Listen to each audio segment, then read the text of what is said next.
So we ended the Monsterthon with 2017's The Mummy, the true end so far of the Monsterthon. That's not the true end. Scorpion King 5 is the true end. Hey, the Mimner. The Mimner, sure. But the thing is, before that point, before the Thon ended, there was one independent film made as a tribute to the House movies called House of the Wolfman, with Ron Chaney, the grandson of Lon Chaney Jr., the Wolfman, starring as the Wolfman. I could hear you stop yourself from saying Junior. But the thing is, this movie, it's so obscure and hard to find. I had to buy a copy on eBay. I never pay for movies. That's ridiculous. And we watched this movie. How much did you pay? $20, $30. Something like that. Jesus. Wow.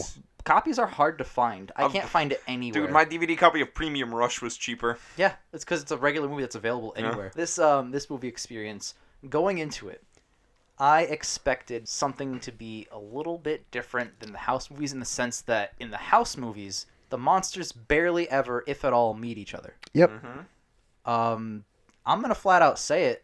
They don't in this one. They meet all at the end that one time. Literally the end. The final scene of this movie is the three monsters meeting. Yep, the last 30 seconds, they all meet, and then Dracula says something funny, and then it ends. And there's no movie after that point. Now, I want to say also, monsters aren't in the movie until the last 15 minutes. 15.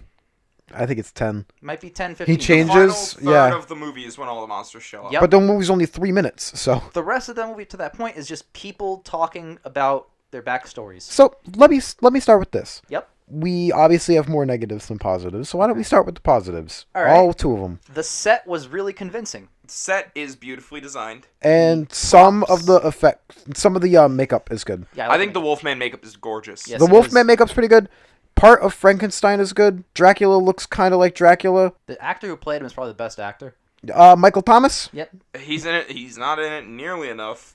He's also dead, sadly. Rest in peace, Michael Thomas. A tribute to him. I think in the entire movie, he shows up for 2 minutes. Maybe. Way less. Dracula's in that one scene, talks for 3 lines, disappears, shows up at the end, says one more thing, and the movie cuts to black. Yep. It's as if they were sequel baiting, but I think that is the movie they're going for. Oh my god. Alright, so negatives. All of it. The rest of the movie. Yeah, hot, fresh garbage. The acting is the worst acting I've ever seen. I respect it more than Tom Cruise's The Mimner, because it was it wasn't at least had heart. It wasn't a corporate shell of a fucking $300 million dumpster fire. But it still wasn't good. It's still not good. No, it was all of the acting is really bad. No. The plot meanders. Oh my god, what's the plot?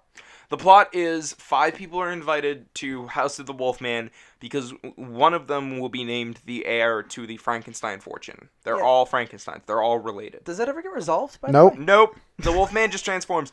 I don't know if it's just the movie did a poor job of explaining it or we just missed it, but I don't understand why he is a Wolfman. Why Dracula shows up at all. Dude, he has some unfinished business with their father.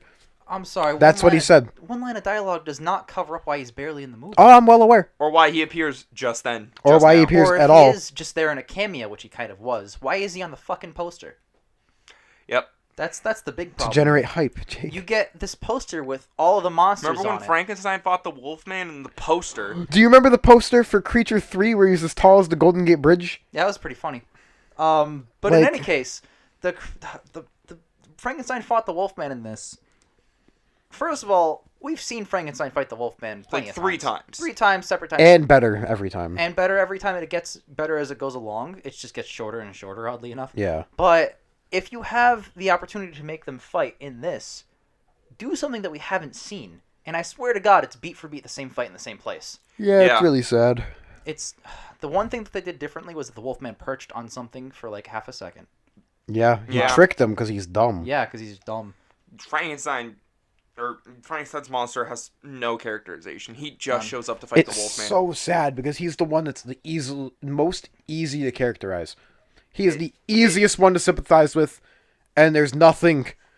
He shows up just to fight the Wolfman, and that's it. Yeah. I mean, I don't know what else there is to say about this movie. If there's one word I can describe this movie with, it would be lackluster. Wasted, as in potential. I am inclined to agree. That's tough. Yeah. I always feel bad shitting on like passion projects like this. Me too. I'm a passion project making. Yeah, guy no, myself. I hate keep it. making passion Like projects. this, Killer Bean Forever. I always feel bad when I have to say I don't have a lot of good to say about it. And if but people like if I make a movie like feature length, I'm totally okay with people shitting on my stuff. exactly, you have to be But- okay with Well, it. thing I is mean, the first stuff you make's never gonna be good. Well, That's the thing is, as long That as is people are true. honest, I'm okay with. definitely. Like if they at least delivered like any kind of good, new, interesting fight scene towards the end, I'd be more forgiving. Or any payoff or any characterization. payoff, Even if the acting's not good, if there's like an arc and a good story, it's forgivable. if the and they're plot just gets not. resolved at all. Yeah. Stop. Why did we even have these characters talk about their All backstories right, for an hour? I'm gonna give it one more positive. There's one good joke in the movie. Oh, man. So the Ron Chaney's character is the Wolfman, but he's also a doctor. He's Dr. Reinhardt or Dr. Frankenstein. And there's a scene where two of the characters are escaping, and one of them's fucked up. And character one goes, "We need to get you to a doctor." And the Wolfman is on the rampage, so he goes, "Yeah, there's one in the basement," referring to the Wolfman. It's a really It's a funny joke. really good joke, but it's so undercut. Yeah, I got to give it a 10. Yeah, exactly. It's so undercut by the next scene. Dracula comes just in, shows up, yeah. and then the three terrible brides. By the way, they Oh my look God, the brides are disgusting. I Awful. think I prefer the porn stars that are in Van Helsing. They Yeah! look like CG mess. Shut up, Credit to Jake. They're Van both Helsing. bad. Yeah, Jake. Yeah, Ah, a pile of that's hot. shit. A pile of shit looks Yeah. much more manageable than when compared to a bigger pile of shit. That's hot. Shut up. But yeah, there's just so much. There's just so much that's to miss. All of the movie, arguably, Yeah. Mm-hmm. it's a shame. All right, well, out of 10. 0. 0.5 for the joke. I don't know if I'm 0 or 1. I'll just say the jury's out on that one. But Alright. There's nothing there to give for me to give it a 1. Really, Yeah. that's the I thing. think 0 in the sense that it really could have been awesome really easily, and they just chose not to. So 0. Well, this has been the Monsterthon Yep. Again. We'll Again. see you guys for Invisible Man or whatever. In 2020. and Scorpion King 6.